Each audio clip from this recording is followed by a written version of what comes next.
نام لکھوائیں جا کے تھانے میں چیزیں سیٹل کر کے یا مینج کر کے یا جو بھی ہے، پھر آپ اس کو اٹھا کے اندر کر دیں۔ اب یہ عمران خان رو رہے ہیں کہ یہ 200 300 مقدمے ہیں، پی ٹی آئی کے لوگ رو رہے ہیں۔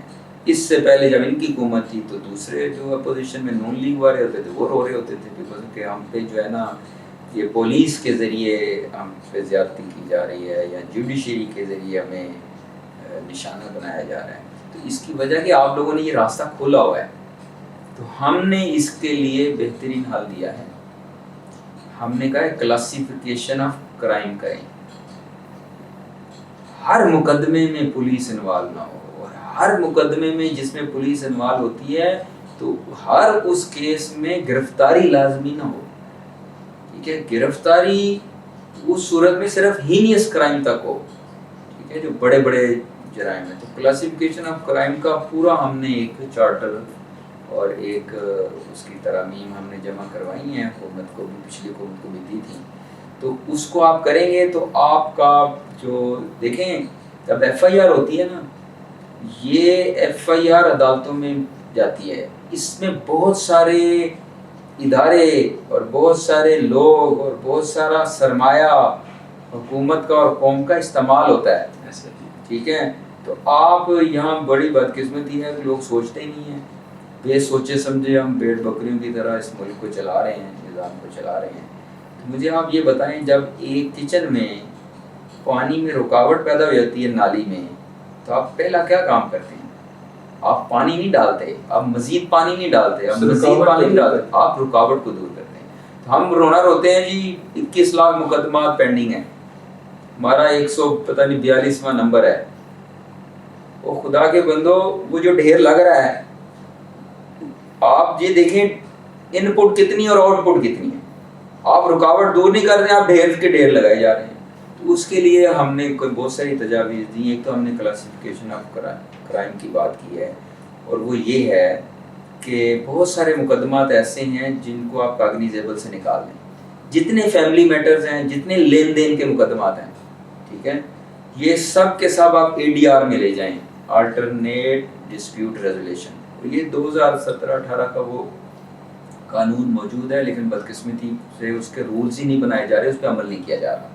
وہ قانون بن گیا، پارلیمنٹ نے اس کو منظوری دے دی۔ تو ایک تو یہ ہے کہ بہت ساری چیزیں اس سے نکالیں، اور دنیا جہاں کی جتنے بھی مہذب قومیں ہیں وہ ہر کیس عدالت میں اور تھانے میں نہیں لے جاتے۔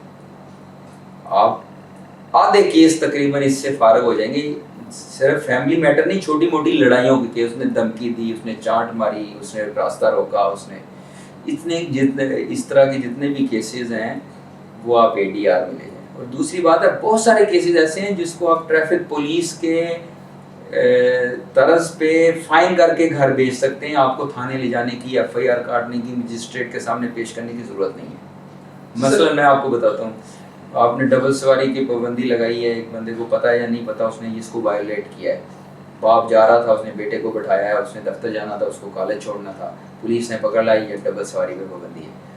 کیا ضرورت ہے اس کو حوالات میں رات کو چوروں، ڈاکوؤں اور رسا گیروں اور قاتلوں اور ان کے ساتھ منشیات فروشوں کے ساتھ، اغوا کاروں کے ساتھ رکھیں؟ آپ اس کی آئیڈینٹیفیکیشن کریں، اگر ادروائز کوئی وہ کرمنل نہیں ہے تو اس کو فائن کریں کہ آپ نے قانون توڑا اور اس کو جانے دیں، تو یہ ایک علیحدہ جائے، ایک علیحدہ جائے۔ تو اس طرح کے بہت سارے ہم نے وہ ایک لسٹ دی ہے کہ آپ بہت ساری چیزیں جو ہے نا اس میں لے جائیں۔ کچھ میں نے آپ کو بتایا کہ وہ اے ڈی آر میں لے جائیں۔ پھر تیسری بات میں آپ کو بڑی اہم بتانے لگا ہوں کہ ایک جو ہے محاسبے کا ایک پورا نظام ہونا چاہیے۔ ایک اگر ایف آئی آر کٹی ہے اور وہ ایف آئی آر غلط ہے، اس میں تفتیش میں خامی ہے، بے گناہ کو رگڑا لگایا گیا ہے، تو اگر یہ بات عدالت تک پہنچتی ہے تو 3-4 جتنے لوگ اس میں ملوث ہیں سب کو سزا دیں، اس کو ان نوٹس مت چھوڑیں۔ کس کس کو؟ مدعی کو سزا دیں، تم نے جھوٹی ایف آئی آر کیوں کرائی ہے۔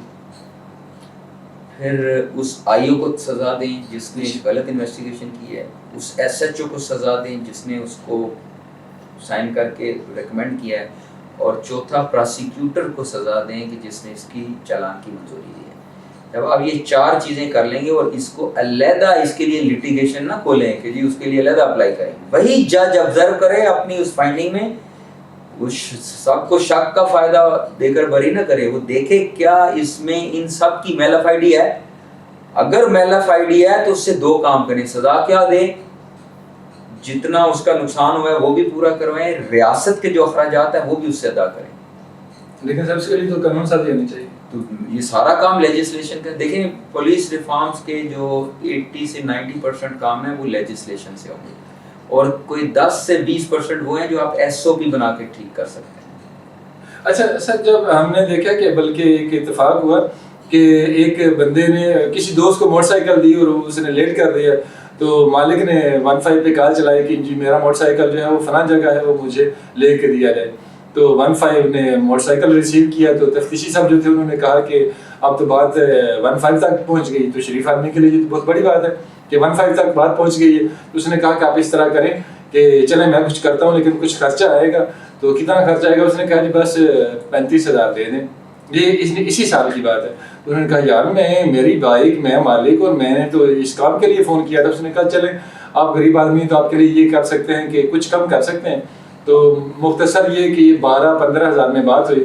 تو جس غریب آدمی نے بیچارے نے اپنا ہی موٹر سائیکل لینا تھا کسی دوست سے کہ جلدی وہ لے لے موٹر سائیکل، اس نے 15 یا 12 ہزار دے کے اپنی جان چھڑوائی اسی دن. تو یہ ہے ہمارا نظام. تو ظاہر ہے یہ تو داستان بھری پڑی ہے، یہ داستانوں سے بھرا پڑا ہے ہمارا ملک. آپ ایک کی بات کرتے ہیں، ایسی ہزاروں مثالیں. جی پر ڈے یعنی دن میں ایسے ہزاروں. دیکھیں پولیس کو حکمران طبقہ، یہاں کے جاگیردار، یہاں سے باثر لوگ جنہوں نے بھرتی کروائی ہوئی ہے وہ ان کو کیش کرواتے ہیں. اس کو ایز اے ٹول استعمال کیا جاتا ہے ہمارے ملک میں. مخالفوں کو دبانا ہے، کسی سے دشمنی نبھانی ہے، اچھا قبضہ کرنا ہے، تو آپ کو 100 گارڈ آپ رکھنے کی ضرورت نہیں ہے. آپ ایک ڈالا ہوا ہے، 100 پہ بھاری ہے، لیکن اس کی قیمت ادا کریں. تو اس لیے میں وہی بات کروں گا کہ اس کا پورا محاسبے کا ایک پورا نظام ہونا چاہیے. اور جو دبا ہے نا کہ پولیس رشوت خور ہے اور کرتی ہے، اس میں ہم سب کا قصور ہے. ہم نے ان کو فیسلٹیز نہیں دی ہیں ان کو. آپ مجھے آپ بتائیں سر جی ہم نے بتایا نا ان کو. ایک ایف آئی آر ہوتی ہے، بندہ ملزم ہے لاہور میں، اسلام آباد سے پکڑنے جانا ہے، تو کیا اس کو پراپر اس کا ٹی اے ڈی اے، اس کو گاڑی، اس کو فیسلٹیز دی جاتی ہیں؟ اس کو کہا جاتا ہے کہ نہیں جا کے لے کے آپ سیمپل جمع کروانا ہے، آپ نے لاہور جانا ہے، اسلام آباد سے سیمپل وہاں جاتے ہیں، تو وہ اس کو خرچہ نہیں دے گا. وہ کس سے لے گا؟ ملزم سے لے گا یا مدعی سے لے گا؟ تو جب اس نے 3,000 کا خرچہ ہے وہ 5,000 کیوں نہ لے؟ تو یہ ہم نے خود نظام کو کرپٹ رکھا ہوا ہے. آپ دیکھیں نا عمران خان پولیس ریفارم کی نعرہ لگا کے آئے، کیا ہوا؟ ان کے اپنے بہنوئی کا پلاٹ تھا، اس کو باغزار کرانے کے لیے ان کو 3 یا 2 آئی جی چینج کرنا پڑے. لاہور میں آئی جی چینج کرنا پڑے. یہ کیا بات ہوئی؟ عام آدمی کیا کر سکتا ہے؟ اعظم جو تھے ان کے، اعظم سواتی صاحب، انہوں نے وہ اس کی گائے آ گئی اس کے باغ میں، تو اس کا کیا، کس کا سہارا لیا؟ انہوں نے پولیس کو بندے کو اندر کرا دیا. کوئی جرگہ نہیں، کوئی اس کا پروسیس آف پروسیڈنگز کوئی نہیں ڈائریکٹ. تو اس لیے میں یہ کہتا ہوں کہ جو حکمران نعرے لگا کے آتے ہیں کہ ہم پولیس ریفارمز کریں گے، تو جب وہ خود حکمران بنتے ہیں تو کہتے ہیں یار یہ تو بڑی اچھی بندوق ہے، ہم تو نہیں ہاتھ سے رکھیں گے. وہ پھر اس کو ٹول استعمال کرتے ہیں. تو اس کے لیے پولیس آرڈر 2002 یہ جو قانون تھا مشرف دور میں نا، یہ بڑا زبردست قانون تھا. اس پہ بڑے دماغ اس میں بیٹھے تھے اور بڑی اس پہ ورکنگ ہوئی ہے. اس کو چلنے نہیں دیا. ابھی اسلام آباد ہائی کورٹ نے 5-6 ماہ ہو گئے، انہوں نے 30 ڈیز میں کہا تھا اسے امپلیمنٹ کریں. تو اگر یہ امپلیمنٹ اسلام آباد میں اس میں لکھا ہوا تھا کہ یہ چاروں صوبوں میں بھی، اسلام آباد میں بھی ہوگا، اور اسلام آباد میں اس دن ہوگا جس دن یہاں پہ لوکل باڈیز ہوں گی. تو لوکل باڈی 2015 میں بن کر 2020 میں ختم بھی ہو گئی، لیکن وہ پولیس وہ جو تھا پولیس آرڈر 2002 پہ عمل نہیں کیا جا سکا. وہ ایک بڑا بیلنس رکاوٹ کیا تھی اس میں آپ کے؟ میں بتا رہا ہوں یہی ہمارے سیاستدان رکاوٹ ہیں، چور اچکے لیڈر بنے ہوئے ہیں جو اپنے آپ کو لیڈر کہتے ہیں، جو اس کو مس یوز کرتے ہیں ہمارے اداروں کو. دیکھیں نا، اگر ایک آئی جی کی اپائنٹمنٹ میرے ہاتھ میں ہے اور میں وزیر داخلہ ہوں، تو میں نے جب چاہوں آئی جی کو نکالوں، جب چاہوں اپنی مرضی کا اس کو رکھوں. تو پھر آئی جی تو میری لائن پہ چلے گا نا. تو میں ڈیلیں کروں گا اپنے منشیوں اور اپنے وہ اس کے ذریعے، اور آئی جی کو کہوں گا فلاں کام کرو فلاں کام کرو، کیوں نہیں کرے گا جب کو پتا کہ اگر میں نے نہ کیا تو میں اگلے دن آئی جی نہیں ہوں. تو اس لیے پولیس آرڈر 2002 میں اس کو تحفظ دیا گیا. اگر اس کا ٹینیور 3 سال تھا، اس سے پہلے آپ اس کو بغیر کسی وجہ اور ثابت کی، اس کا پورا ایک پروسیس ہے، اس کے بغیر آپ کسی کو لا نہیں سکتے. آپ مجھے بتائیں اسلام آباد میں 2-3 آئی جی چینج کیے، پنجاب میں کتنے آئی جی عمران خان صاحب نے چینج کیے. تو اس لیے یہ سب لوگ اس کو استعمال کرتے ہیں، ایز اے ٹول استعمال کرتے ہیں. اچھا سر، سینئر پولیس افسران کا زیادہ مفاد ہے آپ کے خیال میں، یا جو جس طرح آپ کو دیکھیں کہ ایک تفتیشی جو اے ایس آئی ہوتا ہے یا سب انسپیکٹر ہوتا ہے تو اس کو زیادہ مفادات ہیں بجائے اس کے کہ بڑے افسر کے؟ تو یہ جو ہے ایک مافیا، یہ نچلی سطح پہ کام کر رہے ہیں یا جو اپر سطح ہے اس پہ کام کر رہے ہیں، یا اس کو آپ کے خیال میں اب اس کو اگر فائنلائز کیا جائے تو آپ کیا کہیں گے کہ آپ کی تحریک کیا ہے اور اس کو کب تک ہو جانا چاہیے، اور آپ کیا توقع کرتے ہیں کہ کب تک ہو جائے گا؟ کوئی ٹائم فریم ہے؟ اللہ ماشاء اللہ ہم سب بڑے اچھے کرپٹ ہیں. صرف کرپٹ وہ نہیں ہے، ایک تو وہ چند 2%, 3% ہوں گے جو اللہ سے خوف کھاتے ہیں، باقی وہ کرپٹ نہیں ہے جن کو موقع نہیں ملتا. جس کو جو داؤ پڑتا ہے نا، جہاں جس کا ہاتھ پڑتا ہے، وہ بڑا افسر ہو یا چھوٹا افسر ہو، سپاہی ہو یا آئی جی ہو، بالعموم ایکسیپشنل کیسز ہوتے ہیں ذرا، اسی سے تو معاشرے قائم ہیں. تو وہ اپنا داؤ لگاتا ہے. یہ صرف پولیس میں نہیں ہے، ہر ادارے میں ایسا ہے. کون سے ادارے میں آپ کا کام مجھے بتائیں، کون سا ٹھیکہ ہے جو آپ کو بغیر دیے لیے آپ کو ملتا ہے؟ کون سا میٹر ہے جو آپ کو لیے دیے بغیر لگتا ہے؟ کون سی فیور آپ کو چاہیے؟ کوئی ٹرانسفر مجھے بتا دیں، کوئی پٹوار خانہ بتا دیں، کوئی انتقال درج کرانا ہے، کوئی رجسٹری آپ نے جا کے بیان دینا ہے اس کی بات کر لیں. کوئی ایک مجھے بتا دیں جس میں یہ والا ایلیمنٹ شامل ہوں. لوگ کہتے ہیں یہ پولیس ریفارمز ممکن نہیں ہے، لیکن اس کا ایک دوسرا پہلو بھی ہے کہ پاکستان میں 2 مثالیں ایسی ہیں تازہ جس سے انقلاب آیا ہے، ریفارمز آئی ہیں جس پہ کرپشن کے الزامات نہ ہونے کے برابر ہیں. ایک موٹر وے پولیس اور ایک نادرا. جب شناختی کارڈ کا محکمہ تھا تو کتنا لوگ، شاید آپ کو پتہ نہیں پتا لیکن مجھے تو پتہ ہے اچھے انداز میں، کہ اس کی بڑی پہنچ ہوتی تھی. اسی لیے ٹیلی فون کا محکمہ ہوتا تھا. فون کسی پورے محلے میں 2-3 فون ہوتے تھے، جس نے لگوانا ہے وہ ایک بڑی اس کا ایک بھاری رشوت دینی پڑتی تھی. بھاری رشوت دینی پڑتی تھی. تو نادرا نے اور یہ موٹر وے پولیس نے، انہوں نے کیا کیا ہے؟ انہوں نے ٹیکنالوجی کا استعمال کیا ہے. انہوں نے ویل ایکیوپڈ کیا اپنے آپ کو. اب آپ کو موٹر وے پہ وہ روکتے ہیں، اس کو کہتے ہیں آپ اوور سپیڈ ہیں. آپ کہتے ہیں نہیں اوور سپیڈ تو میں نہیں ہوں. وہ اسی وقت کیمرے کو ریوائنڈ کرتے ہیں، ریوائنڈ کر کے آپ کو دکھاتے ہیں آپ دوسری بات کرنے جوگے نہیں ہیں. وہ پیسے اس لیے نہیں لیتے ہیں، ایک شاید ان کی تربیت و ماحول ان کا بڑا پازیٹیو ہے. دوسرا وہ میں نے سنا ہے شاید اسی طرح ہی ہے کہ وہ جب کرتے ہیں تو وہ آن لائن چیزیں مانیٹر ہو رہی ہوتی ہیں. پھر اوور سپیڈ پہ آپ چھوڑیں گے تو آپ گلٹی قرار پائیں گے. تو اس لیے یہ باقی اسی معاشرے میں ہم نے یہ مثالیں قائم کی ہیں. تو اس لیے ہر محکمے میں اور ہر ڈپارٹمنٹ میں اصلاحات ہو سکتی ہیں، بہتری ہو سکتی ہے. اس میں مایوسی والی بات نہیں ہے. صرف آپ اس کو پراپر توجہ دیں، اس کی لیجسلیشن کریں، ان کو انوائرمنٹ دیں، ان کو ویل ایکیوپڈ کریں، ٹیکنالوجی کا استعمال کریں. ایسا اگر پولیس ریفارمز کی بات کی جائے تو جو بہت متحرک شخصیات میں ہیں ان میں سے آپ کا جو نام ہے وہ بہت مانا ہوا اور درجے پہ آتا ہے. آپ کیا سمجھتے ہیں کہ اس تحریک کو آگے کہاں تک لے کے چلنے کا ارادہ ہے، اور آپ نے کس کس اینگل سے اس کو آگے لے کے چلیں گے اس تحریک کو؟ ہر باشعور شہری کی یہ ذمہ داری ہے کہ جہاں وہ غلطی دیکھے اس کو کسی سے اجازت لینے کی، اس کو کسی سے درخواستیں کرنے کی ضرورت نہیں ہے. وہ میں گزر رہا ہوں راستے میں، روڑا پڑا ہوا ہے، میرا کام ہے کہ میں اسی وقت اسے اٹھا کے سائڈ پہ کروں. جس نظام میں جہاں لوگ مجھے پوچھتے ہیں کہ آپ کو کس نے کہا یہ ریفارمز کریں، میں نے کہا مجھے روکنے والا کون ہے؟ جہاں مجھے میری یہ دینی، شرعی اور میری ملی ذمہ داری ہے، میری قومی ذمہ داری ہے کہ جہاں میں خرابی محسوس کروں میں اس پہ بات کروں، اور صرف بات نہ کروں، میں اس پہ ورکنگ کروں، میں اس کے لیے پورا ایک خاکہ تجویز کروں، اس کی ریسرچ کروں اور اس کا پورا نظام دوں متبادل کہ یہ وے آؤٹ ہے اس کا. تو اس کے لیے ہم نے میں نے سوچا، پھر دوستوں کو اکٹھا کیا، پھر ہم نے اس پہ ریسرچ کی، ہم نے اس پہ کافی ایکسپرٹس لوگوں کو شامل کیا، اور ایک ہم نے یہ جو ہے ایک پورا مسودہ لا کے پچھلی پی ٹی آئی کی حکومت کو دیا تھا. لیکن سفارشات برائے اسامہ سیٹھی پولیس رفاق، اسامہ کا اس وقت جب ہم یہ فائنل کر رہے تھے تو اسامہ کا ایک کیس تھا جو بڑا ہائی لائٹ ہوا، تو ہم نے اس کو اس وقت جب یہ پرنٹ ہو رہے تھے ہم نے اس کو اسامہ سیٹھی پولیس ریفارم بل کا نام دیا. یہ 2021 کی بات ہے.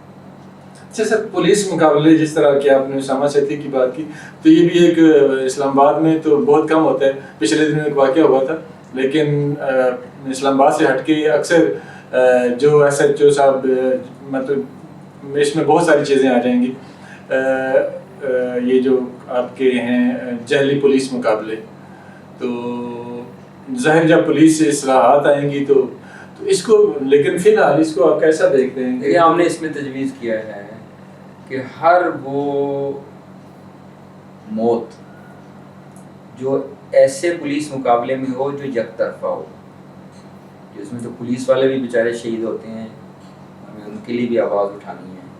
تو جہاں پولیس والا اپنا کوئی انجر ہے، نہ کوئی شہید ہوا ہے، تو اس پہ پھر شک ہے کہ یہ جعلی پولیس مقابلہ ہے. لیکن سر وہ اپنے ہی ساتھی کی، وہ جو 2 ڈاکو ہوتے ہیں اور ایک ساتھی جو اس کو گولی مار کے بھاگ گیا تھا اور پولیس ناکام رہتی ہے اس کو پکڑنے. ٹھیک ہے، ہم یہ نہیں کہتے کہ آپ اس پہ پولیس کو پکڑ لیں کوئی اس طرح. ایک یہ واقعہ، ایک یہ صورتحال، دوسری صورتحال کہ پولیس کسٹڈی میں ریپ یا مرڈر، پولیس کسٹڈی میں حوالات میں، ایسی کسی بھی صورت میں جیسے ہی یہ واقعہ ہوگا تو ایک خودکار نظام کے تحت اس کی جوڈیشری انکوائری کنڈکٹ ہوگی. اگر اس میں کوئی گلٹی ہے تو اس کو سزا ملے. تو یہ ہم نے کہا کہ اس کی آٹومیٹیکلی جوڈیشری انکوائری ہوگی. اور دوسرا ایک اور چیز بھی میں آپ کو بتا دوں اس سے ہٹ کر، ہم نے ایک اور بڑی ان سے بات کی ہے نظام میں، ویسے ہر محکمے میں ضرورت ہے، خود وہ ججز یعنی جوڈیشری میں اس کی ضرورت ہے، وہ ہے اسیسمنٹ کمیشن کی. یہ بھی ایک خودکار نظام ہو. مثلا میں آئی او ہوں، انویسٹیگیشن آفیسر ہوں، میں نے 100 تفتیشیں کی ہیں، یا میں نے چلیں 10 تفتیشیں کی ہیں ایک سال میں. وہ جو تفتیشیں ہیں اس سے 8 سے ڈس ایگری کیا عدالتوں نے اور بندے بری کر دیے. میں نے اس کو ڈکلیئر کیا تھا کہ نہیں یہ قصوروار ہے اور اس قابل سزا ہے، اور اس کو سزا نہیں ہوئی. اس کا مطلب یہ ہے کہ میں اہل نہیں ہوں تفتیش کرنے. تو مجھے یہ پوائنٹ ملنے چاہیے، پلس اور مائنس، پلس اور مائنس. اسی طرح ایک سول جج ہے، اس نے ایک سال میں 100 مقدموں کے فیصلے کیے، اس میں سے 80 مقدمے جو ہیں وہ ہائر کورٹ نے اڑا کے رکھ دیے، اس کے ادروائز فیصلے دیے. تو اس کا مطلب یہ ہے کہ دال میں کچھ کالا ہے، یا وہ کمپیٹنٹ نہیں ہے یا وہ رشوت خور ہے، دونوں میں سے ایک بات ہے. تو یہ اسیسمنٹ ہونی چاہیے، اس اسیسمنٹ کی ایک نمبرنگ کمپیوٹرائز جنریٹ آٹومیٹکلی ہونی چاہیے، اور اس کی بنیاد پہ لوگوں کی ترقی ہیں، لوگوں کی معزولیاں ہوں، اور لوگوں کو یہ ہر محکمے میں اس طرح کا نظام ہونا چاہیے. سر جب یہ آپ سے پولیس سے آگے جب ہم عدالت پہ جاتے ہیں تو ایک بندے کو، بلکہ جج کو بھی پتہ نہیں ہوتا کہ ملزم کہاں پہ ہے. بس وہ تفتیشی جاتا ہے اپنی مرضی کے بندے کے مطابق، اپنی مرضی کے جج کے پاس، اور اپنا وہاں پہ چونکہ اس کا بیٹی بھائی وہاں پہ موجود ہوتے ہیں تو اسی سے وہ اپنا سارا کچھ جو سے چاہیے ہوتا ہے وہ کروا کے واپس آ جاتا ہے. کسی کو یہ حقیقت ہر تھانہ کا ایک جوڈیشل مجسٹریٹ ہوتا ہے، وہ وہیں پہ کیس جاتا ہے اپنی مرضی سے. کرمنل کیسز جو ہے نا، ہر تھانے کے کسی جوڈیشل مجسٹریٹ کو ایک تھانہ ہوتا ہے، کسی کے 2 بھی ہو سکتے ہیں، 3 بھی ہو سکتے ہیں. وہ کیسز اس تھانے کے جوڈیشل مجسٹریٹ کو جائیں گے. سر میں سیدھے کورٹ رپورٹر میں نے دیکھا کہ ایسٹ کا کام تھا اور وہ بندہ ویسٹ میں گیا ہے تفتیشی، اس نے کروا کے لیا ہے. تو جب اسے پوچھا گیا کہ وہاں پہ وہ دہی جو تھے انہوں نے پوچھا کہ بھائی یہ وہاں پہ تو آپ کو نہیں جا سکتے تھے، تھرائز نہیں تھا. تو اس نے کہا جی وہ نہیں تھے، تو چونکہ ظاہر اس کے پاس اختیارات ہیں وہاں سے کروا. نہیں ایسا نہیں ہوتا. جب بندہ چھٹی پہ ہو تو وہ ڈیوٹی جج ہوتا ہے، وہ ڈیوٹی جج کوئی بھی ہو سکتا ہے. وہ یہ ایسی بات نہیں ہے، اس کی مرضی. ویسے ہوتا ہے کورٹس میں، آپ ہوتا ہوگا یقیناً کہ سیشن جج ہے اس کی اختیار ہے. مثلا سول سوٹ ہے تو اگر ایسٹ ویسٹ ہیں تو ایسٹ کے جو ایریاز کے کیسز ہیں تھانے کی پہ ہوتا ہے، اس کی تقسیم ہوتی ہے. تو ایسٹ کے جو ایلوکیٹڈ ججز ہیں اس میں سے وہ کسی کو بھی بھیج سکتا ہے. لیکن ممکن ہے ایسا ہوتا ہو کہ ان ایسٹ کے ججز میں سے آپ کسی کو لے دے کے آپ کسی فکس بندے کے ٹارگیٹ جج کے پاس آپ اپنا کیس لگوا لیں. اچھا میں آپ کو ایک اور مزے کی بات بتاؤں. یہ جو انویسٹیگیشن ہے، سارا جو کرمنل پروسیڈنگز چلتی ہیں عدالت میں، اس کی ابتدا ایف آئی آر سے ہوتی ہے، اور اس کو مانیٹر اور مینیج اور انویسٹیگیٹ کون کرتا ہے؟ آئی او، انویسٹیگیشن آفیسر اس کو کرتا ہے. تو انویسٹیگیشن آفیسر جب تک اس کی انویسٹیگیشن انڈیپینڈنٹ نہیں ہوگی، آزاد نہیں ہوگی، اس وقت تک انڈیپینڈنس آف جوڈیشری کا کوئی کنسیپٹ نہیں ہے. ٹھیک ہے. پاکستان میں آئی او اور انویسٹیگیشن آزاد نہیں ہے. کہنے کو تو آئی او آزاد ہے، قانون کی کتاب کے مطابق تو آزاد ہے، لیکن اس کے اوپر 20 لوگ بیٹھے ہوئے ہیں جو اس کو بلاتے ہیں کہ اس ضمنیوں میں یہ لکھو اور یہ نہ لکھو، اس کو پھاڑ دو، اس کو یہ کرو، اس کو گناہ گار کر دو، اس کو بے گناہ کر دو. ٹھیک ہے. تو وہ کندھے لیکن آئی او کے استعمال ہوتے ہیں. اوپر پوری ہیرارکی ہے، وزیر اعظم تک یہ معاملہ چلتا ہے، وڈیروں تک چلتا ہے، پیسے سے بھی چلتا ہے. تو آئی او پہ انفلوئنس ختم کرنا ہوگا. جیسے ہی پاکستان میں بالعموم ججز پہ کوئی انفلوئنس نہیں ہے. میں سول جج ہوں، سب سے لوئر کورٹ ہے میری، اور میں جب کسی پروسیڈنگ کر رہا ہوں تو سپریم کورٹ کا چیف جسٹس بھی مجھے انٹرپٹ نہیں کر سکتا.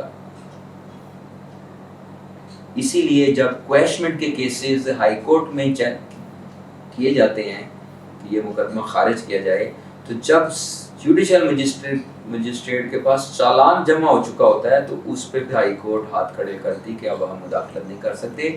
آپ جو ہے 249A کے تحت آپ خود کویشمنٹ اور وہ ایکیوٹل کی درخواست آپ اسی جوڈیشل مجسٹریٹ کے پاس دیں. لیکن سر ایسا ہوتا ہے کہ میں نے خود ایک کیس کور کیا تو وہ کورٹ کا کیس تھا. وہ ہمارا میں اس بندے کو جانتا تھا پرسنلی. تو اس نے مجھے کہا کہ مجھے پتا چلا کہ اس کی بیوی 3 بچوں پہ، بیوی اور اس بندے پہ کیس تھا. تو اس نے مجھے بتایا کہ مجھے کل یا پرسوں مجھے سزا ہو جانی. تو میں نے کہا کیوں؟ تو اس نے کہا جی ضمنیوں میں میرا نام تھا، ایف آئی آر میں میرا نام نہیں ہے، کیونکہ یہ جو جج صاحب اس کیس کو دیکھ رہے ہیں انہیں کہا گیا ہے کہیں کوئی سفارش آ گئی. تو میرا خیال ہے وہ 3 چھوٹے چھوٹے بچے تھے یا 2 بچے تھے. تو وہ ایک 3 سال کی بچی تھی اور ایک میرا خیال شیر خوار تھی. تو جج صاحب نے آرڈر کر دیا کہ ٹھیک ہے جیل. تو وہ جوڈیشل ہو گئے. جازی صاحب سفارش اور رشوت اس سے تو انکار نہیں ہے نا، لیکن یہ اس طرح لیگل انٹرفیئرنس تو نہیں ہے. انلیگل کام تو ہوتے ہیں معاشرے میں، اس سے تو ہمیں انکار نہیں ہے، ہر طرح کے لوگ موجود ہیں. لیکن میں تو سسٹم کی، قانونی سسٹم کی بات کر رہا ہوں کہ لیگلی جو ہے وہ بالعموم ہمارے ہاں معاشرے میں ہائر عدالتیں انٹرفیئر نہیں کرتی ہیں روٹین کے میٹرز میں. وہ اپیل میں جائیں اور اس کو جب چیلنج ہوتا ہے یا ریویژن ہوتی ہے تو اس میں پھر وہ اپنا رول ادا کرتی ہیں ہائر کورٹس میں، ادروائز وہ اس میں مداخلت نہیں کرتی. سر گزشتہ دنوں میں کیسے امام صاحب سے بات ہوئی، معروف ایڈوکیٹ ہیں اور پریزیڈنٹ ہیں. تو میں نے کہا کچھ بات ہوئی تو کہتے ہیں جائز صاحب اصل میں یہ ہے کہ ہمارے پاس قوانین بھی ہیں، ایون کہ جانوروں کے حقوق کے بھی قانون ہیں، لیکن مسئلہ یہ ہے کہ ان کے نفاذ کا اور کچھ اخلاقی اقدار جو ہیں وہ ہیں، مورل ویلیوز جو ہیں ان کی کمی ہے. تو کیا کہیں گے؟ تو ظاہر ہے مورل ویلیوز کی کمی ہوتی ہے تو کرائم بڑھتا ہے نا. اگر مورالٹی اچھی ہو تو کرائم ہی نہ ہو. تو وہ تو انسان گرتا ہے، وہ جو احسن تقویم ہے، جو اسفل سافلین بنتا ہے تو کرائم بنتا ہے، پھر ہی مجرم بنتا ہے. تو آسمان پہ انسان کا رتبہ ہے تو خاک سے بھی نیچے جاتا ہے، اور اسفل سافلین اسی کو کہتے ہیں. تو معاشرے میں جو ہے نا، دیکھیں اس کے وہ شاید یہ آپ کا موضوع آج تو تھا نہیں، لیکن جو ہے جو کرائم کی بہت ساری وجوہات ہوتی ہیں. کرائم ایسے ہی اچانک نہیں ہو جاتا، اس کی پوری ایک بیک گراؤنڈ ہوتی ہے، اس کا ایک پورا ماحول ہوتا ہے. تو اس کرائم کی بےخونی کی ضرورت ہے. محض سزائیں دینے سے اور عدالتیں لگانے سے اور تھانے بڑھانے سے معاملہ نہیں ہوگا. ایک پوری اخلاقی تربیت کی ضرورت ہے، لوگوں کے مسائل ان کے ڈور سٹیپ پہ ختم کرنے کی ضرورت ہے، بھوک ننگ اور بیروزگاری کو ختم کرنے کی ضرورت ہے، انصاف کی فراہمی کی ضرورت ہے. دیکھیں نا، میرا کوئی بچہ کوئی مار دے اور مجھے انصاف نہیں ملے گا تو میں جب مجھے موقع ملے گا میں خود مار دوں گا. تو یہی کرائم ہے. یعنی کرائم کی ایک بہت بڑی وجہ یہ بھی ہے کہ پڑھے لکھے اور سمجھدار اور مہذب لوگ کرائم کرنے پہ مجبور کر دیے جاتے ہیں. یہ اب میں کیا مثالیں دوں, بات دور تک جائے گی. اچھا سر, ساجد گدر صاحب, تو آپ نے خود کو ہی اسی کام کے لیے اس کا انتخاب کیوں کیا؟ دنیا تو بہت ساری پڑی ہے, اور یہ جو آپ خود کو کیا سمجھتے ہیں کہ آپ کب تک اور کیسے کیسے اس یہ جو آپ نے بیڑا اٹھایا ہے اس بس جتنی ہماری زندگی ہم اس میں لگے رہیں گے, جہاں ہو گیا ہم اللہ کا شکر ادا کریں گے, اگر نہ ہو سکا تو ہم اپنا حق ادا کریں گے. یہی ہماری ذمہ داری ہے. لا یکلف اللہ نفسا الا وسعها. آپ جتنے کے مکلف ہیں آپ اتنا ہی کام کر سکتے ہیں. وہی آپ سے پوچھا جائے گا کہ آپ نے دیا جلایا کہ نہیں دیا. آپ نے وہ چڑیا تو کامیاب ہو گئی نا جو ابراہیم علیہ السلام کے آلاؤ پہ پانی پھینک رہی تھی. آگ بجھے نہ بجھانا وہ تو ایک علیحدہ میٹر ہے. سر عوام کو کوئی پیغام؟ عوام کو یہ ہے کہ وہ اونیسٹ بنیں, اللہ سے خوف کھائیں, کوئی کام قانون کے ڈر سے ترک کرنے کی بجائے اللہ کے ڈر سے ترک کریں تو دنیا بھی ہماری سدھر جائے گی اور ہماری آخرت بھی سدھر جائے گی. ناظرین, چودھری ساجد گجر صاحب ہمارے ساتھ محو گفتگو تھے. آج کا پروگرام آپ کو کیسا لگا؟ اپنی رائے کا اظہار ضرور کیجیے گا. پاکستان زندہ باد.